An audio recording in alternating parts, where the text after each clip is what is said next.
Halo semua. Kembali lagi bersama saya Gray. Sebelum mulai, saya ingin mengajak teman-teman penonton channel ini untuk share video-video kami tentang kesadaran disabilitas ini.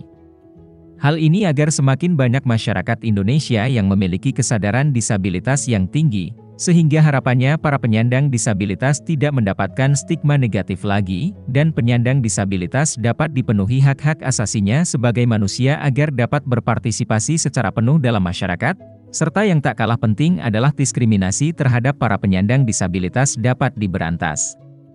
Saya undang juga teman-teman untuk follow Instagram kami di kesadarandisabilitas.id.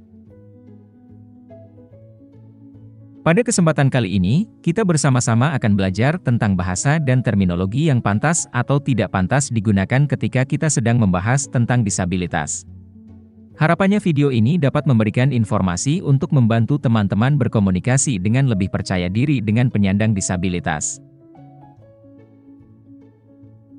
Kita harus memperhatikan bahasa dan terminologi yang kita gunakan ketika berbicara atau membahas tentang disabilitas karena bahasa yang kita gunakan untuk menggambarkan disabilitas memainkan peran penting dalam membentuk nilai, asumsi, dan keyakinan kita tentang penyandang disabilitas. Ini mempengaruhi cara kita memperlakukan penyandang disabilitas, dan cara mereka memandang diri mereka sendiri dan tempat mereka dalam masyarakat. Kita semua pernah mendengar ungkapan, tongkat dan batu dapat mematahkan tulang saya, tetapi kata-kata tidak akan pernah menyakiti saya. Namun kenyataannya ada sedikit kebenaran untuk pernyataan ini karena kata-kata memang dapat menyebabkan rasa sakit dan trauma yang signifikan. Pada pembahasan kali ini, kami akan merujuk pada situs www.disabilityawareness.com.au. Menurut situs tersebut, bahasa yang digunakan saat membahas disabilitas telah banyak berubah dari waktu ke waktu. Jika frasa seperti cacat pernah dianggap tepat, sekarang ada pengakuan luas tentang sifat ofensif dan tidak sopan dari jenis bahasa ini. Demikian juga, kata-kata dan bahasa yang mendefinisikan seseorang secara eksklusif berdasarkan kecacatannya, misalnya, wanita bunting itu, atau membatasi kapasitasnya seperti terkurung di kursi roda, saat ini dianggap tidak pantas. Meskipun ada banyak aliran pemikiran yang berbeda tentang bahasa dalam komunitas disabilitas, di negara tetangga seperti Australia, praktik yang dianggap terbaik untuk merujuk penyandang disabilitas adalah menggunakan person first language atau bahasa orang pertama. Person first language menempatkan penekanan utama pada individu, bukan gangguan mereka.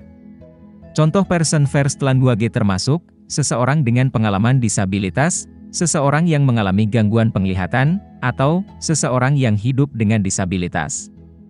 Sebaliknya, bila merujuk pada seseorang yang tidak mengalami disabilitas, lebih baik menggunakan istilah orang tanpa disabilitas dibandingkan dengan normal atau berbadan sehat.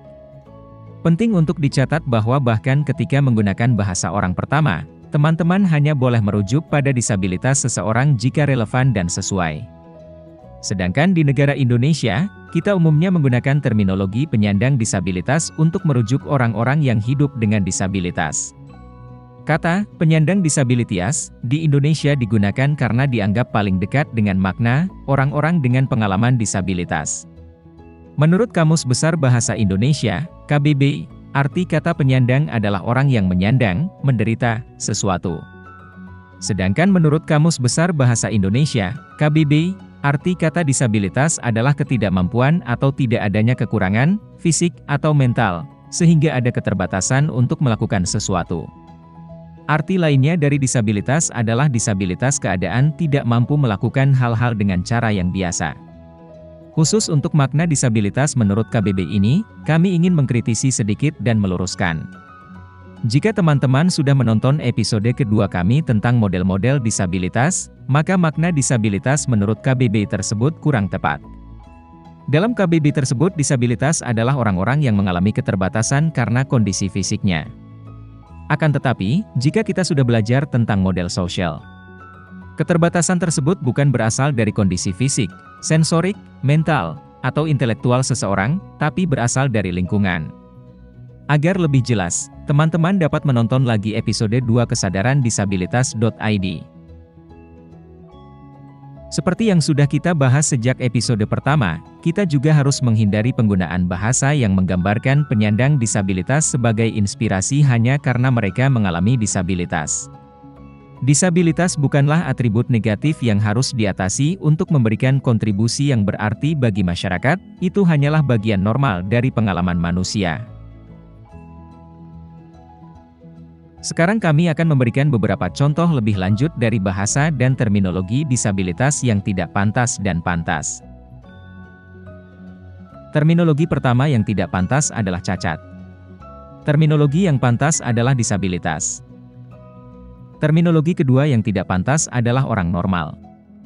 Bahasa yang pantas adalah bukan penyandang disabilitas. Terminologi tidak pantas yang ketiga adalah orang gila. Terminologi yang pantas adalah orang dengan gangguan jiwa, ODGJ. Terminologi tidak pantas yang berikutnya adalah terbelakang, berkebutuhan khusus, idiot, dungu. Terminologi yang pantas adalah penyandang disabilitas intelektual, penyandang disabilitas perkembangan, orang dengan gangguan kognitif. Terminologi tidak pantas berikutnya adalah epilepsi. Bahasa yang pantas adalah penyandang epilepsi atau orang dengan epilepsi. Terminologi tidak pantas berikutnya adalah cebol, kid. Bahasa yang pantas adalah orang kecil. Bahasa berikutnya yang tidak pantas adalah cacat lahir. Terminologi yang pantas adalah penyandang disabilitas sejak lahir. Terminologi yang tidak pantas berikutnya adalah budek, bolot. Dan bahasa yang pantas adalah penyandang disabilitas rungu, teman tuli. Terminologi tidak pantas berikutnya adalah buta, picek. Sebutan yang pantas adalah penyandang disabilitas netra, tunanetra, penyandang low vision, orang dengan gangguan penglihatan. Terminologi tidak pantas selanjutnya adalah pincang. Sebutan yang pantas adalah penyandang-penyandang disabilitas daksa, teman daksa.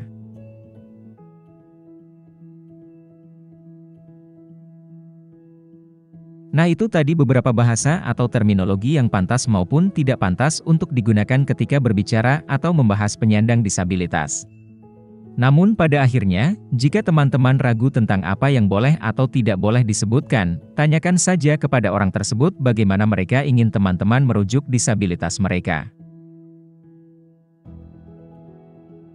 Demikianlah diskusi singkat kita tentang bahasa atau terminologi yang dapat kita gunakan ketika berinteraksi dengan penyandang disabilitas. Jika teman-teman ada pertanyaan, jangan ragu dan silahkan tulis di kolom komentar.